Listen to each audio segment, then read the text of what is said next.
Alors, j'ai trouvé cet ouvrage de Jean-Louis Bocarno, Les noms des familles et leurs secrets. C'est intéressant parce que on nous parle de toutes sortes de dérivations et d'altérations et de corruption des noms. Donc, cet ouvrage est tout à fait précieux parce que c'est un exemple remarquable de la façon dont les mots peuvent se déformer. Et apparemment, quand ils se déforment, on ne retrouve plus leur origine, hein, leur racine. Alors, je ne voudrais pas vous donner des exemples en particulier, mais c'est intéressant de voir dans cet ouvrage à quel point il y a une dégradation des mots.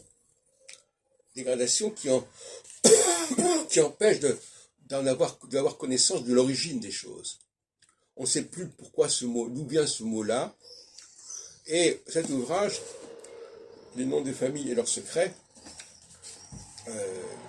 nous incite à prendre conscience de ces choses-là.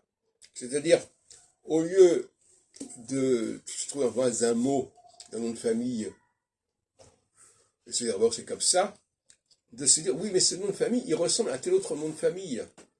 Il faut le reconnecter. En fin de compte, on a coupé, on a supprimé quelque chose, mais ça vient de là. L'autre jour, d'ailleurs, je faisais une vidéo à ce sujet, je parlais des prénoms anglo-saxons en disant qu'effectivement, souvent dans la vie pratique, on les modifie. Alors en France, on ne modifie pas trop les prénoms. Parfois on ajoute deux prénoms ensemble, mais enfin on ne modifie pas les prénoms. Mais dans d'autres pays, comme l'Angleterre ou alors là, je crois même la Russie, on aime bien les diminutifs de toutes sortes.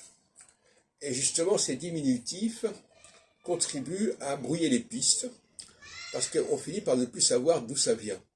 Et je crois que la plupart des gens qui vont au cinéma, quand ils voient des noms d'acteurs, ne se rendent pas compte que ces noms sont tronqués.